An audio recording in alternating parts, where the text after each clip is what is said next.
Assalamualaikum warahmatullahi wabarakatuh. Selamat pagi anak-anak.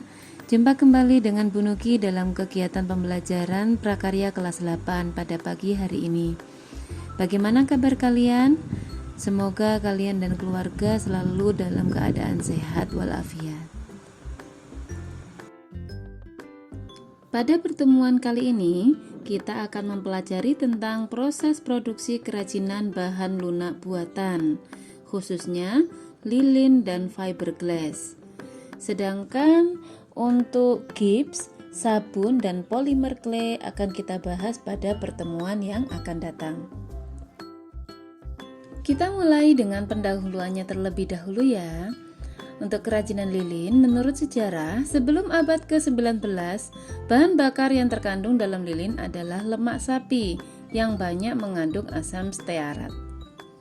Sekarang, bahan yang digunakan adalah parafin. Dengan adanya listrik, membuat lilin lebih banyak digunakan untuk kepentingan lain. Jika dahulu digunakan untuk penerangan, untuk saat ini lebih cenderung digunakan sebagai upacara agama, perayaan ulang tahun, atau mungkin untuk pengharum ruangan. Ini adalah gambar dari bahan-bahan yang biasa digunakan dalam pembuatan kerajinan lilin.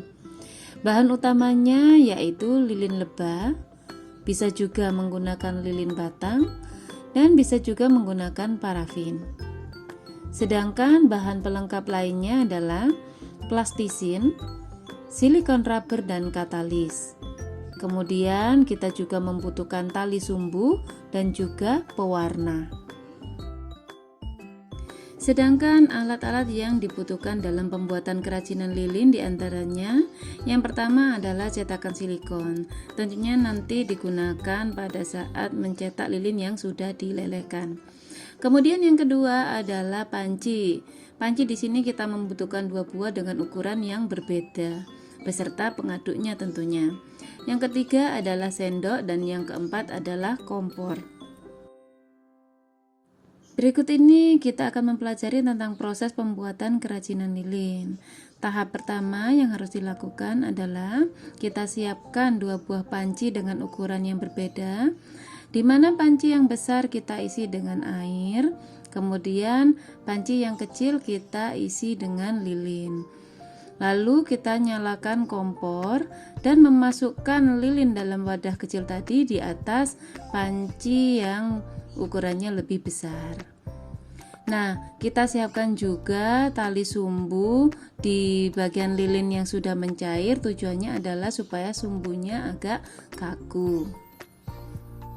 Setelah lilin mencair, kita letakkan tali atau sumbu di tengah-tengah gelas atau tempat cetakan. Setelah itu kita tuang lilin cair ke dalam cetakan tersebut. Cetakan bisa berupa gelas ataupun juga bisa berupa silikon. Setelah itu kita biarkan dan ditunggu hingga lilin mengering dan mengeras.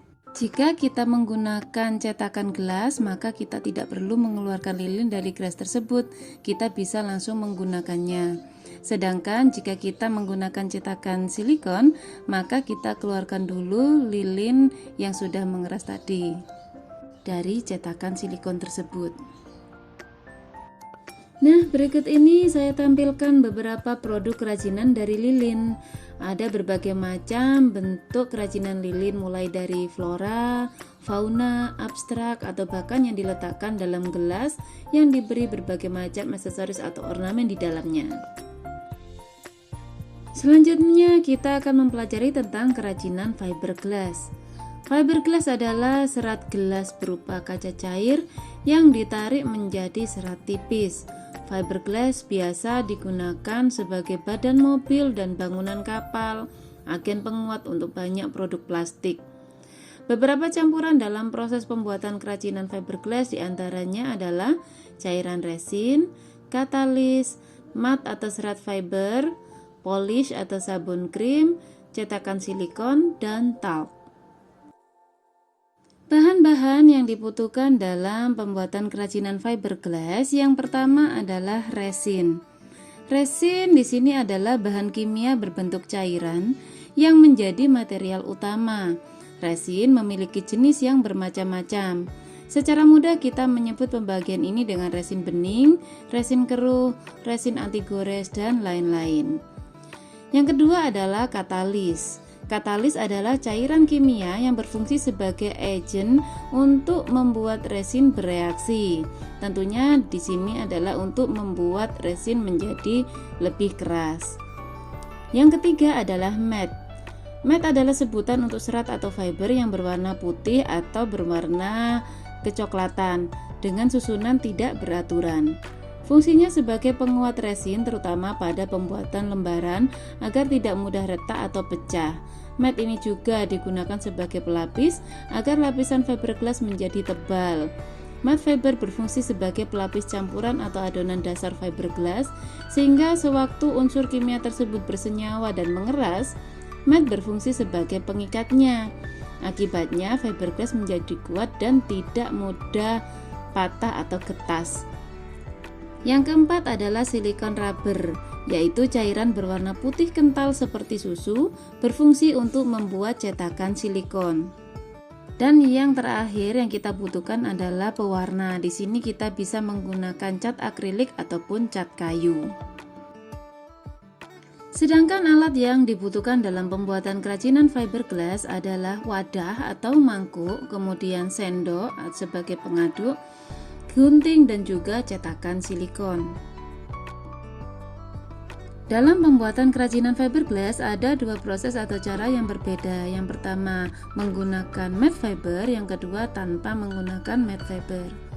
Nah, berikut ini adalah proses pembuatan kerajinan fiberglass tanpa menggunakan matte fiber. Langkah yang pertama adalah resin dan katalis dicampur dengan perbandingan 20:1. Kemudian, campuran tersebut dimasukkan ke dalam cetakan silikon. Setelah itu kita tunggu hingga resinnya kering dan mengeras. Lalu fiberglass dilepas dari cetakan silikon tadi. Untuk proses produksi yang seperti ini biasanya menghasilkan produk kerajinan berupa aksesoris yang bening seperti kaca.